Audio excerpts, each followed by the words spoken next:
Less than a week away until the NFL draft, and I'm checking in on a team that I've always been kind of fond of through friends and family, and one of those friends is here with me today. Ladies and gentlemen, Matt That's Who, Matt Beast, is back on the podcast with me after quite a while. But Matt, how are we doing today? We're doing all right. It's been a busy year. Been a bunch of stuff going on.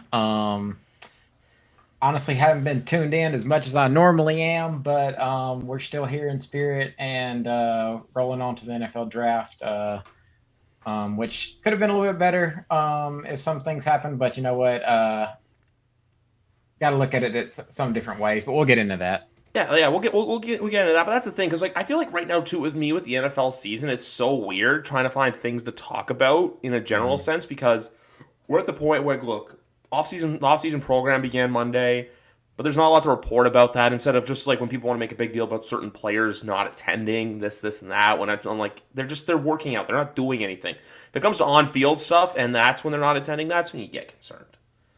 Yep, that's true. And I mean, it's that time of year. There's not a lot to talk about. People doing their 50th mock draft of the year, or their 75th, or their 100th. Just kind of spacing, waiting in anticipation for something to happen. But hey, at least we did have something happen earlier this week. We did. Wait, I'm blanking on what the hell that was. I'm sorry. It's been Jalen a. Hurts. Oh yes, that's right though. Jalen Hurts, biggest. That part of me that's shocking more than anything is that Mahomes is now fifth and Allen is sixth on that list of highest paid quarterbacks. Not knocking Jalen. I love his agent though, Nicole Lynn, getting the deal done. Most guaranteed money in NFL history, highest paid quarterback, and the way too that I saw this was the way they structured his contract is fantastic. It's very team favorable when it comes to cap stuff with the Philadelphia Eagles. So you have that. But with other quarterback news, I want to ask you because look, this question has been asked so far to a Saints fan here. What do you think of Derek Carr? What do I think of Derek Carr? Obviously, he signed the 4-year, $150 million contract deal. If just a quick summary, if I had to just throw a quick synopsis, and then I'll get more into it, I would liken it to about a Kirk Cousins deal. He's about on the level of a Kirk Cousins, if I had to be honest with myself and not be biased.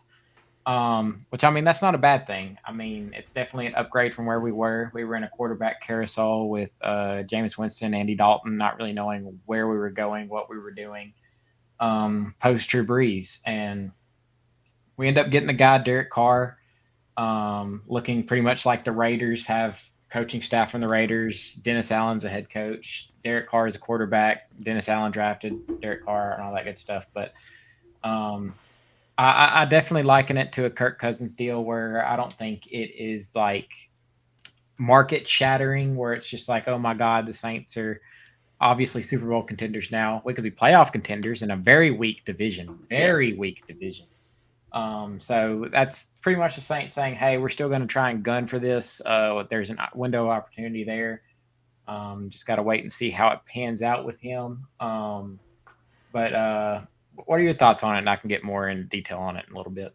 The way I look at it, it gives the team stability at a position they haven't been stable in for 2.5 years now. Yeah. Um, it is like it answers your biggest question because when you have quarterback answered and say if other positions are weaker, look, the quarterback can kind of help elevate those weaker positions. Meanwhile, if your quarterback's weaker, it's going to expose those weaker positions. And the position I look at in particular with the Saints is the tight end position.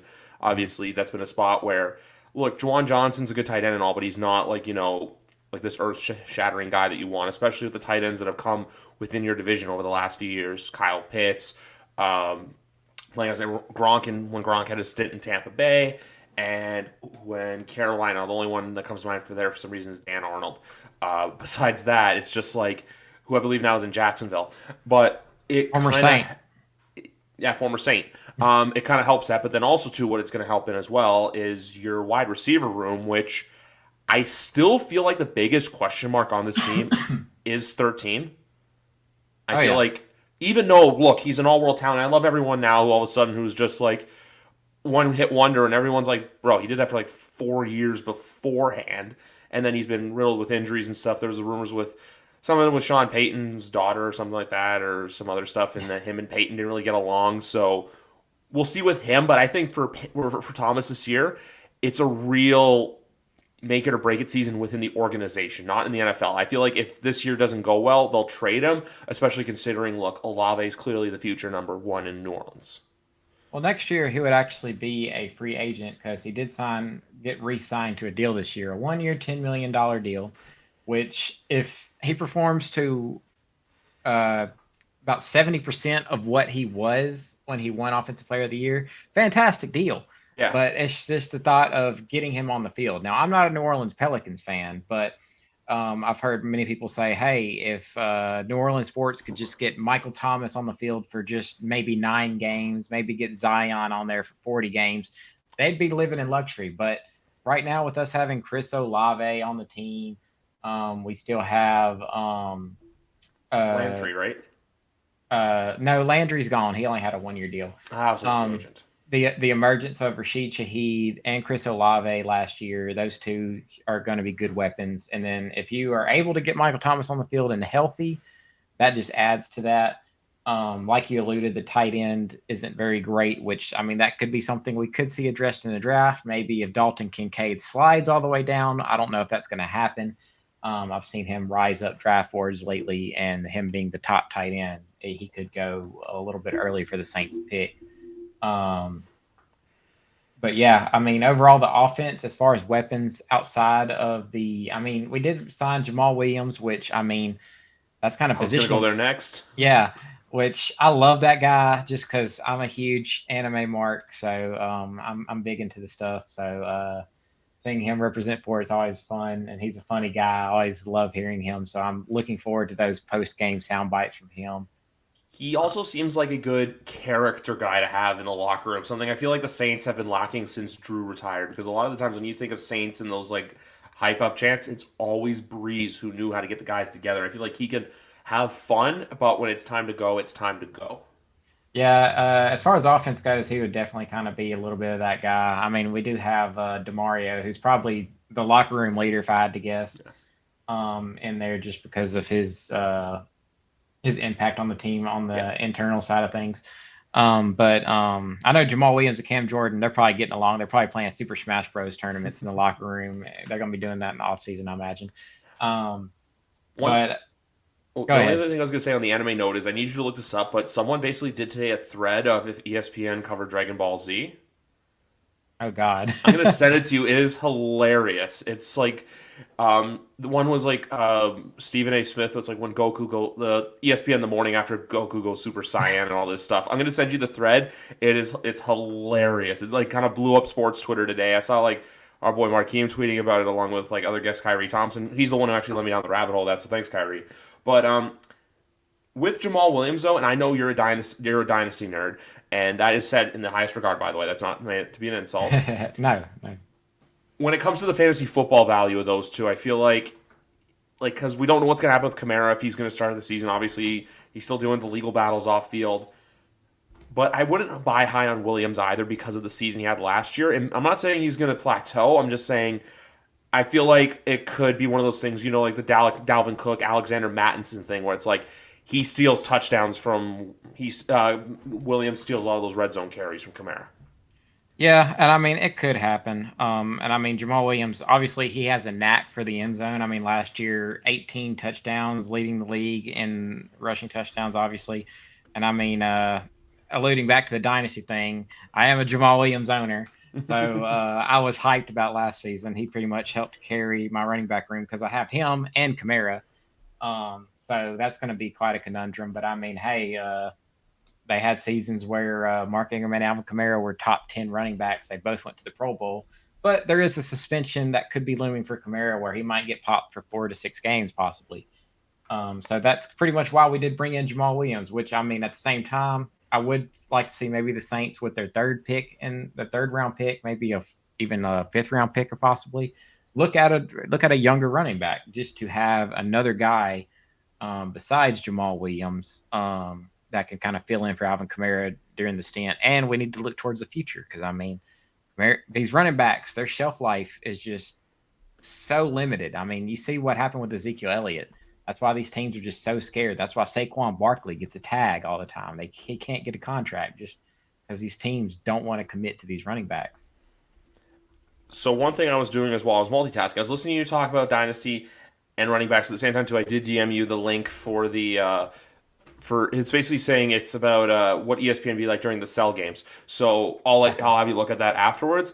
But that's the big thing with running backs. Like I know everyone and myself included. Look, I'm not the biggest fan of the Daniel Jones $40 million deal, but I understand you had to give it to him to get it done. But when it comes to Saquon, if you gave Saquon that, 15, $16 million contract, you're really handicapping yourself because with running backs too, I feel like a lot of the times when they have these big boom seasons the next season, it can be completely downhill. It's kind of like how fantasy football every year, there's a new guy going number one in the drafts, like how 1 year Jonathan Taylor, it was Christian McCaffrey, it was Derrick Henry at points, and then now it's like I don't know who to take if you're looking at it from a fantasy football standpoint. Even too, Josh Jacobs got tagged. Like you don't see running backs signing big contracts. It's like wide receiver too. And here's the other thing with the running back argument. There is a lot of just turnover as well because they're starting to realize, hey, these college kids are coming in and lighting the league on fire right now. Like look at Brees Hall before he got hurt last year with the New York Jets, Ramondre Stevenson with the Patriots. I'm giving these examples obviously close to my home, close to my division.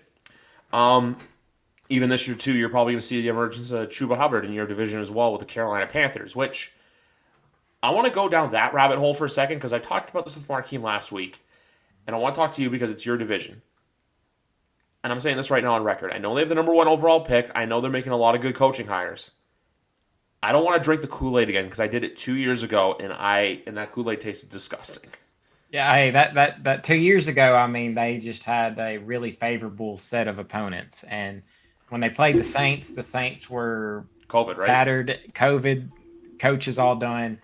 Plus, that was an awful experience listening to that game because for some reason my town was like wiped out of cell service and TV service. I I think I had remember no you idea. coming on here talking about this. It was so weird. I had to listen to it on the radio in my car. It was awful.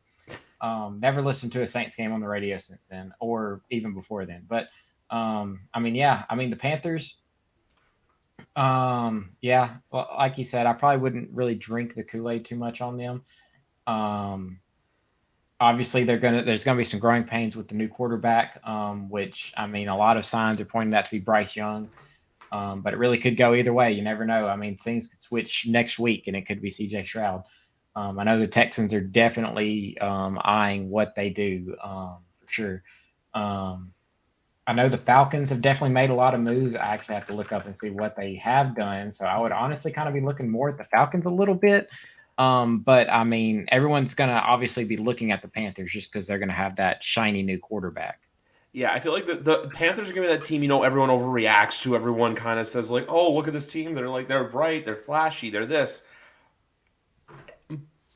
Atlanta's made some good defensive moves. They added a couple of Saints. I think, who is it? They added Caden Ellis, and I Yeah, believe they added David Onyemata as well. exactly. Like I said, the not honorary Canadian, University of Manitoba. Jesse Bates went there. They did a whole lot of moves to where I'm like, okay, you're getting better defensively because I feel like they don't want to get into shootouts. But at the same time, too, I'm just like their offense, besides Drake London, like, look, we haven't seen anything from Kyle Pitts yet, so I want to see if he makes that year three leap. And then at quarterback, you're really leaving it to Desmond Ritter, and I don't know who their backup is at the moment. So Atlanta's that team where I'm like, Heineke. yeah, exactly, Heineke, which I feel like if the second that Ritter falters, they're going to go to Heineke. But I just can't see Atlanta being more than like a 7-win team. I just don't know what it is. I feel like they're going to be that team that they're always in games, but look, The thing about 7 wins, though, is that can almost win you this division. yeah, but that's the thing though. I still feel like the Saints are going to be an 8-9 or 9-8 football team. That's how I feel about I them. I agree. think there's going to be some games where it's like we could have won, but we didn't, and then there's going to be some games where you know what, you got a couple wins here that you had no business getting, and just feasting on your opponents. And then the one team though, and I saw this coming from a mile away, but the Tampa Bay Buccaneers. It's hold your breath if you're still a Bucks fan. And I say that too because I feel like a lot of people like cheered for them when Brady was there, and then the second Brady left, it's just like, oh, okay, cool. And I know everyone still like saying the whole he's gonna come back, but I'm just like his retirement announcement seemed too legit. The fact that it was him announcing it he went on his own terms, I'm just like he's done. So I feel like right now, if you have to pick a division winner, I just have to go with your Saints because, look, you have probably the most stable quarterback situation in the league. You have the offensive weapons, and then defensively too, this team is still good. It's just I think cornerback is the two positions I want to see the Saints improve in is corner and then shore up the offensive line. Just because I know for years it's been players coming in and out. You want to see Ruiz develop. You obviously have Ramchek, but then I know like Eric McCoy and there's a couple other guys that I'm blanking on. I'm blanking on who plays left guard for them. Andrew But Speed. yeah, Pete's left guard, and then it's not guard. It's tackle. Trevor Penning would be the left tackle, but he played literally like 2 or 3 games last year, so we got to wait and see how he's going to pan out. And I want to see that psycho beat the shit out of someone. Like for everyone going like this guy's a maniac. What the hell is he? I'm like he's a fucking football player when he says stuff like that with a stone cold look on his face. That's how you know like he's a guy that just loves this game. Oh yeah, and I mean, overall, as bad as the division is going to be, I think they're all going to be kind of in the mix. They could all realistically be around 6 to 9 wins. If I had to kind of rank it, it'd probably be the Panthers, Falcons, Bucks, Saints. I think the Bucks are going to be kind of sneaky good. People are going to be sleeping on them, but I mean, the core from what they've had is still there. I mean, last season they weren't that good, obviously, but they still have that kind of initial core. And if Baker can go out there and just be Average. average, I mean, he could get to 6, 7 wins. It could happen. My thing with him is just how will the connection and chemistry be with your two receivers?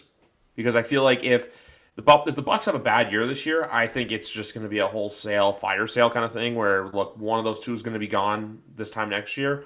But we'll have to wait and see what happens. But I just with the Buccaneers, it's just their stupid decision making that I'm used to from Todd Bowles to where I'm like I can't trust you. But That's then with fair. the Saints, I'm kind of like in the Saints, I'm kind of like look, it's a been there, done that in a way to where a lot of the core that was there for when I actually saw former guest John Hendricks tweet about this today about what Saints season was the best season overall. And that was 17-18. There's still a fair bit of players left from that season. So like the main leaders in the locker room, like Davis, Jordan, Ramchek, Lattimore, etc. So they kind of know, hey, how to get there. And even still, like the last couple years, I know you guys missed the playoffs, but you've always been there up until the very last game. And that's somewhere where you want to be if your team's not bad.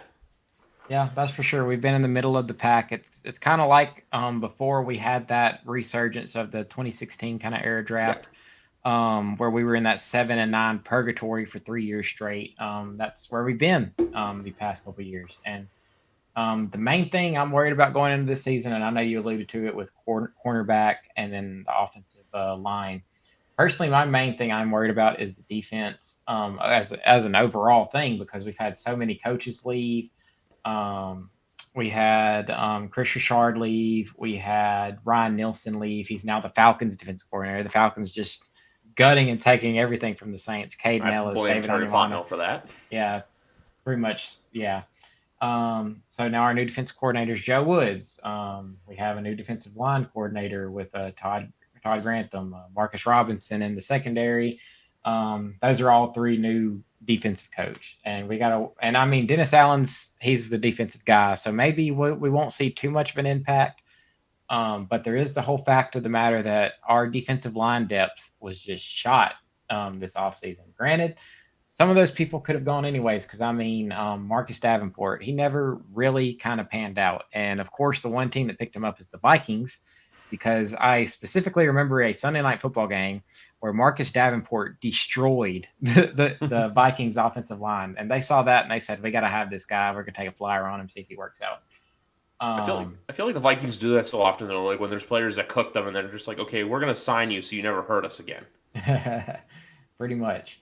But we need to wait and see if we're going to regret not bringing him back. But I mean, he showed flashes, but he just never lived up to those 2 first-round picks. Marcus 2 first, as the Saints fan base affectionately calls him, because it never just kind of materialized. And we also lost both of our defensive tackles, Shai Tuttle and David Onyemata. We did re-sign or sign 2 new ones, but they've always been kind of auxiliary pieces on other defensive lines of Nathan Shepard and Kalen Sanders. I would like to see the Saints go either edge or defensive interior in this draft, maybe both. Honestly, with the first and second pick that they have, I think that would be smart to get more depth on there. Because I mean, Cam George's not getting any younger. I don't know what Peyton Turner is. Maybe he could do something, but at this point, whenever the Saints take kind of like a project with a prototypical build, RAS score off the charts, it just hasn't worked at defensive end lately with Peyton Turner or Marcus Davenport, or Peyton Turner so far, or Marcus Davenport. But I kind of hope they kind of just go for kind of that guy that could be consistent. Like when they took Cam Jordan at 28, I think it was 28 that they took him, the year they took him. Um, his first year, he didn't really do much, but he just exploded on, and he's been great ever since, obviously. But I'm just Like one of those hoping. players that you know from the jump, you're like, you see something where you're like, this guy's good. Oh yeah, for sure, and that's kind of what I would like them to go for. I'm not gonna lie, I haven't done too much research on it, but I would just kind of want. I know there was one guy out of Alabama I was looking at. He's kind of like a defensive outside linebacker type guy. So he's kind of smaller, so I don't know how that would really fit into our defense. But If you say Brian Branch, I really want him in New England. But that's the thing with this year's draft, though. There's players that are good at every single position. There's not like a bad. It's not like some classes like last year the quarterback class wasn't exactly good. Like this year, it's a good quarterback class. The running backs are good. Receivers are good. Tight ends are good. Which I feel like is rare when you have multiple tight ends in a draft that are looked on as good. Like you obviously have Kincaid, you have Mayer, you have Washington, you even have Schoonmaker, you have Christian Latu, who's going to be a day 2 or day 3 pick. And then even offensive line, defensive line, linebackers, which that's the position I feel like the Saints are most secured at when it comes to defense with Davis, and then hopefully Warner continues to establish himself as a solid NFL linebacker as well. And then with the DBs and the safeties, you're going to find players at all positions. It's just really about how do they pan out. That's the big question mark with this draft is, okay, you scratch your lottery ticket. Now you hope when you bring it to the store and cash it, it makes the funny winner noise, which in Canada, in Ontario, we have a thing that goes, it basically makes a noise and it just screams out winner. So if you have that happen, great. as far as the secondary though with the Saints, I feel pretty confident in it. Alante Taylor was a good rookie last year. Lattimore's still there, obviously. Adebo's a good guy as well. The safety's pretty good. Marcus May and Tyrann Mathieu. So those honestly don't see the Saints really taking. I know quite a few people I've seen them. They should probably take a cornerback, but I'm just really worried about that front seven. And I mean, Pete Werner's kind of a question mark with injuries. Davis is obviously a staple, but he's not getting any younger himself. Yeah.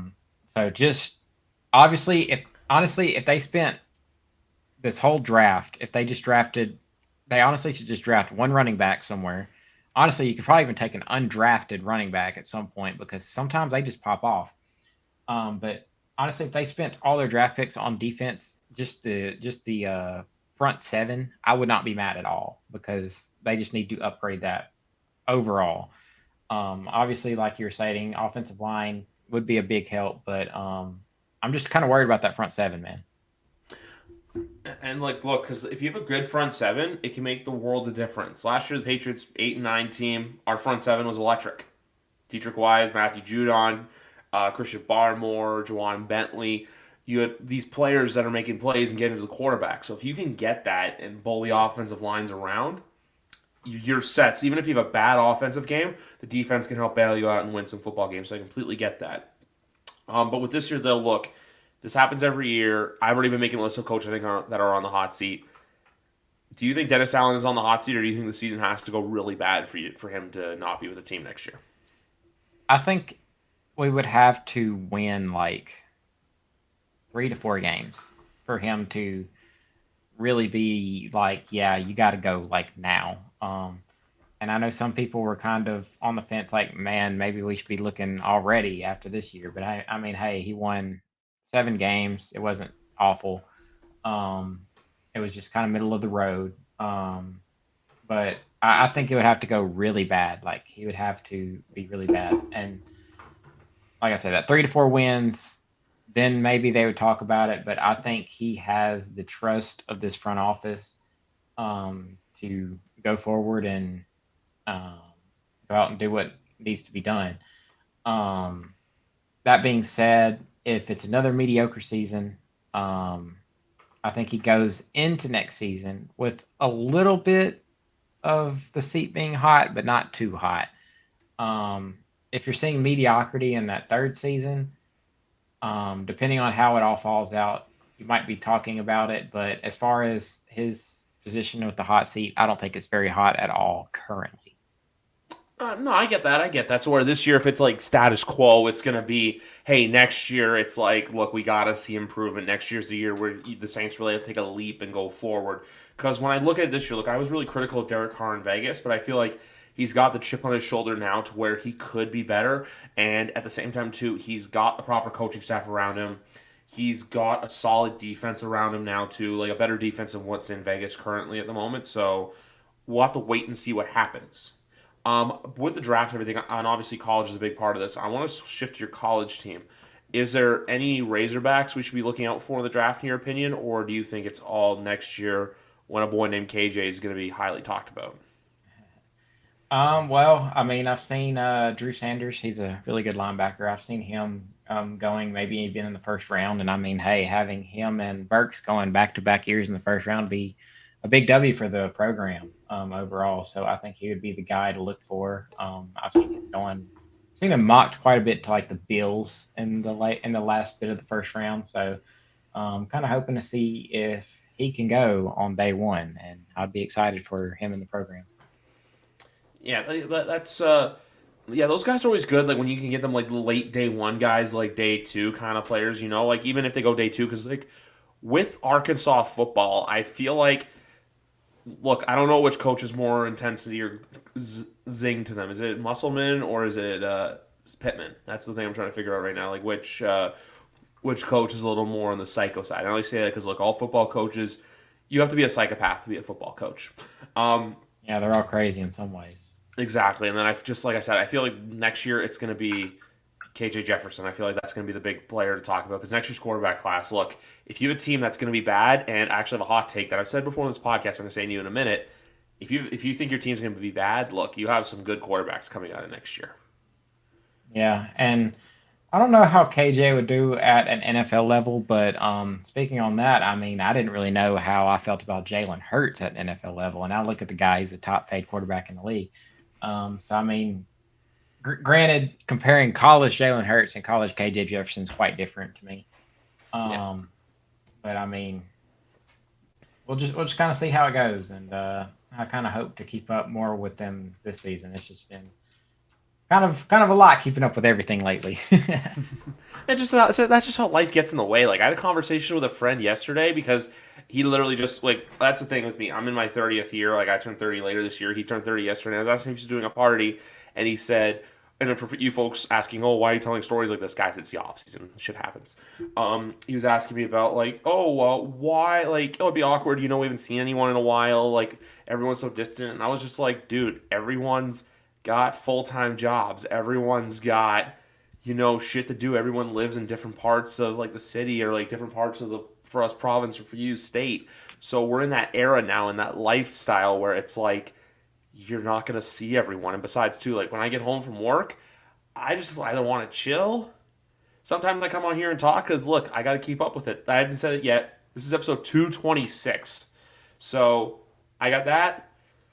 And then there's other stuff too. So I tell them, I'm like, just because you don't see someone in a while, like I have to explain this to my parents all the time. Like when like I don't see a friend for a while, and they're like, "Are you guys still friends?" And I'm like, "Yeah, it's just look, people are busy. It's just shit happens." So I completely get where you're coming from, but at the same time too, I use this and I use sports as a whole as like an escape haven for when life gets busy or life gets stressful. Oh yeah, that's true, and that's what it's there for. That's what it's there for. Because I mean, you got NBA playoffs going on right now, and unfortunately, the old Thunder didn't really get in there. Hey, look, we both got eliminated on the same night, so that's all I can say about that.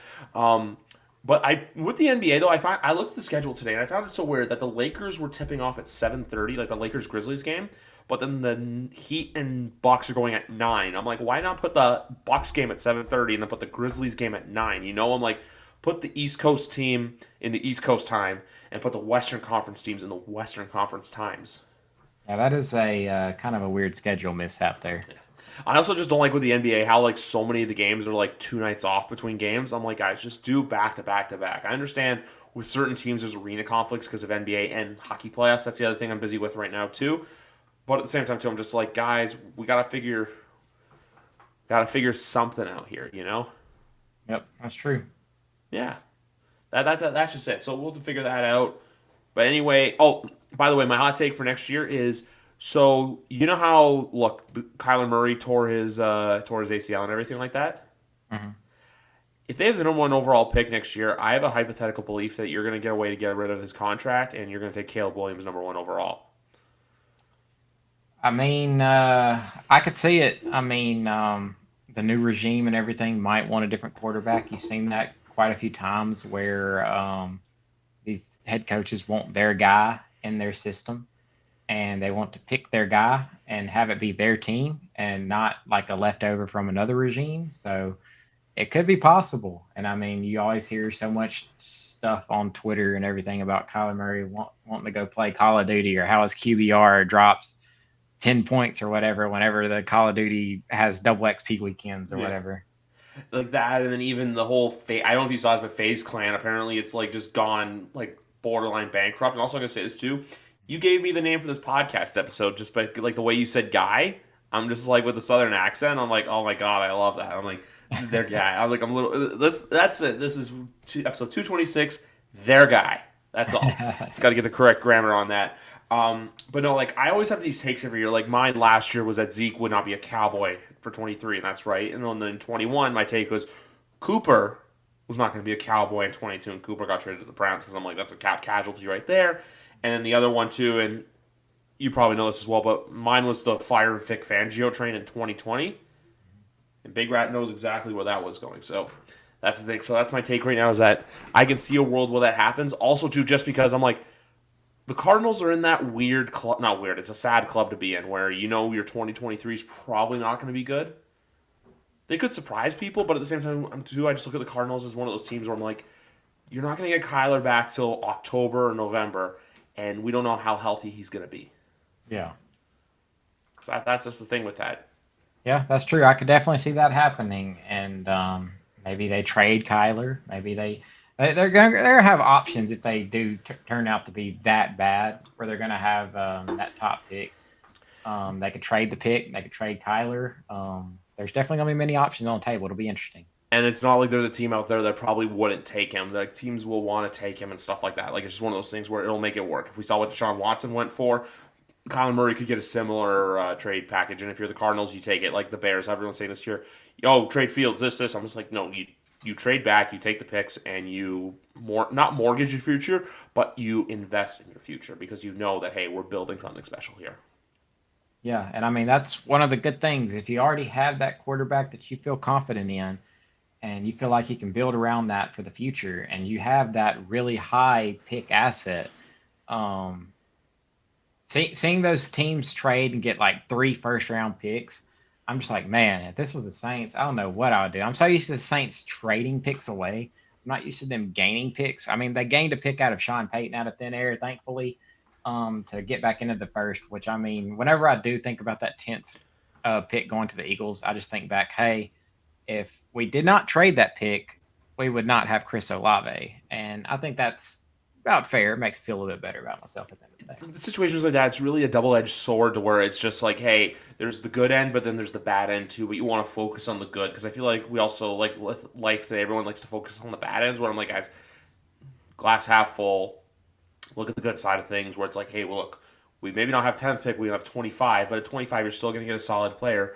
Plus, I'm on a team where I'm a fan of a team that always trades back, so I'm expecting the Patriots to do that. And with your comment earlier about mock drafts, I'm done doing that. I have 3 positions in mind that I think the Patriots need to go after, and that's offensive line, that's wide receiver, that's cornerback. If they end up with any one of those 3 next Thursday night, you're going to see me very happy. Oh yeah, definite on the wide receiver. And I wonder if the Vegas line, speaking of wide receivers in New England, I wonder if the over under on TikToks filmed in the locker room is like under 2.5. That's probably the over under. Bill Belichick will probably cut that out day one. I feel like he's not. I don't think he's in the offseason program right now, Juju. But I feel like he'll do stuff away from the field or like before practice. But I feel like it's one of those things where he understands like, look, when it's time to go, it's time to go. Because you see like the stuff Matt Judon does, Kendrick Bourne, Like they're like these Patriots are a lot more active on social media than like the past Patriots, like the Tom Brady regime Patriots. They weren't really big on social or anything like that. Like how Max shuts us down completely during the season, but I think it's one of those things where it'll be a thing, but it's not going to be a distraction when it comes to him playing football. And I guess the number one question right now is, does Bill Belichick have an inside to the Supreme Court and all the votes for banning TikTok right now? That'd be interesting. I know that's a low hanging fruit joke to make, but yeah, that would be interesting. But yeah, I mean, I like the kid on Juju, but I mean, he has talent, obviously. And I said this too, that the reason they went out and got him for Myers was because of Yak. It's simply that Juju can get the ball and run. Meanwhile, Jacoby was getting tackled a lot, so we'll see what ends up happening. But the AFC East, I still think, is going to be what. This is my other take. The AFC East this year is what I think everyone thought the AFC West was going to be last year. Yeah, I could see that. And I mean, we're obviously all still on standby waiting for dark room man Aaron Rodgers to make his decision.